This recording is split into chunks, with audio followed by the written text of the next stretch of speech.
Okay, let's briefly talk about tuples. Now, tuples are like lists, but they're not like lists. So lists are what we call mutable, meaning that they can be changed. Now, tuples are immutable. They cannot be changed. Now, for this course, this is the last time you're going to be seeing tuples, but it's important to define what they are so that you know them, you know how to identify them, and they're just in the back of your mind as, hey, I know what a tuple is, and that thing is immutable. I can't change it once I have it. So let's take a look at a tuple. Okay, let's make a new line here and start a comment. We get to say tuples do not change.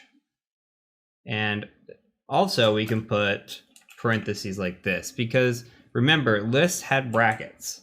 Tuples have parentheses. So we're going to say something like grades. Now we're going to have an item that won't change. So we're going to define grades here as just A, B, C, D, and F, which is common for the US grading system. And this is an example of a tuple. So again, we have parentheses instead of brackets. Now if we were to go in here and we were to try to do a grades.pop, for example, and try to remove one of these, not going to be possible. Or a grades.append, we're not going to be able to put something else in here. This is immutable. We cannot change this once we have it defined.